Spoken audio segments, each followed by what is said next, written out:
او دا پارم دی ما ورته خپکی گئی ما زما اول نمبر سوال داره بخاری شریف حدیث ما کولاو کړه بال قائما نبی علیہ السلام په ولاړه واړه بول کړی دي تاسو پنځ حدیث کې ثبوت راغی سنت ورته وای ما ورته په ایمان وای سپینګری عالم شیخ الحدیث در سره ناشته په دې سنت هغه سپینګری تمویل په ایمان وای عمر کې 100 پیری عمل کړی دی د خاموش شو نور مولیان ناسو د امین الله رور حضرت محمد ناسو ما ورته په ایمان وای سوزل په عمل کړی دی غصه شو راغزینه ما ورته چلو لری لاړ مزي ما ورته په دې سنت باندې په ژوند کې تاسو زنانو 100 پیری عمل کړی دی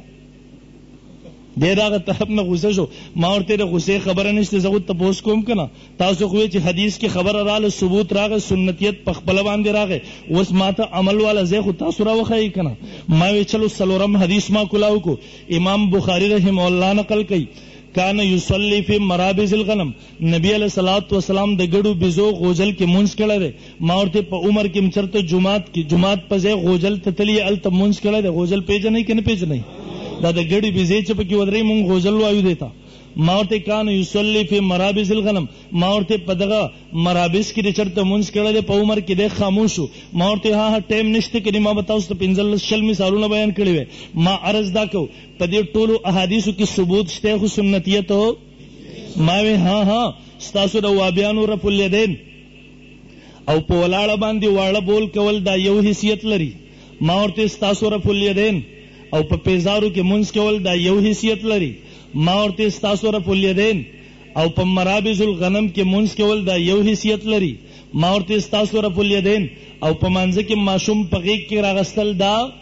یو حیثیت لري تر اوسه پورې د یو وابیره طرف نه ما اشتهار ونه لیدو چې د په دنیا کې اشتهار ولګو چې د ټولو احناف ومنځ خلاف سنت دی ولې دیو جمعات ته راځي ماشومان وسی ور سره غیږ کې نه بغیر ماشومانو نه منځونه کوي ما ورته یو وابي مې ونه لیدو چې د کتاب چاپ کو پغه کتاب کې احناف چیلنج کړه چې د احناف ومنځ خلاف سنت دی بابا ولې خلاف سنت دی یره دیو پیزار نه دی پخ بوکلی جمعات کې بغیر پیزارو نه منځ کوي ما ورته ها یو وابي مې تر اوسه پورې ونه لیدو چې دیو وابي راغله دی دیو اشتهار او پوسټر چاپ کړه دی چې پاکستان ټول حنفیان د سنتونو خلاف عمل کوي بابا ولی د سنتونو خلاف عمل کوي ځکه دیو په ولاړه باندې واړه بول نه کوي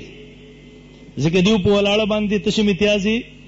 ما بهرال محترم ما د دې مرګري نه دا یو خبره ما ورته د بخاری په حدیثو کې ثبوت شته خو سنتیت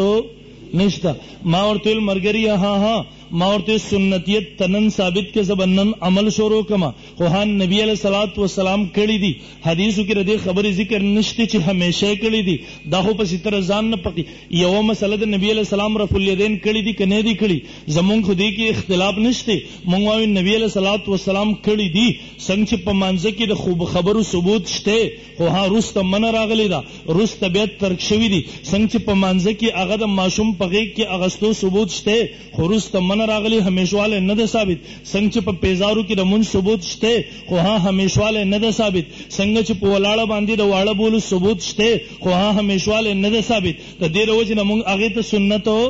نه وایو مونږ سنت نه وایو ما ورته د قصید رفع الیدین ثبوت شته نبی علیہ الصلوۃ والسلام کړي دي خو هم مخ کې دویمه خبره چې همیشه کړي دا خو ته خپل قیاس سره ثابتې په دې باندې خو یو حدیث ضعیف هم نشته سره په دې باندې استاد سره یو حدیث ضعیف هم نشته او ما ورته ملګری یوې خبرې لږ بدوسم چې خبره صرف په ثبوت باندې شي چې خبره صرف په ثبوت باندې شي ما ورته تر بخاری شریف نه رکوع د تلو په وخت کې د رکوع نه د پورته کېدو په وخت کې رفع الیدین خه چې نبی علیہ السلام رفع الیدین اشاره کړې دي ما ورته زدر ته په احادیثو صحیح احادیثو کې د سجدو رفع الیدین ام خیمه ثبوت التم په حدیثو کې راغله ته ولې نه کې خبره نه پوهیږي چې ثبوت خو التم راغله دی کنه تا پر رکوع کې سورو کله سجدو والا دی ولې پرې خو دا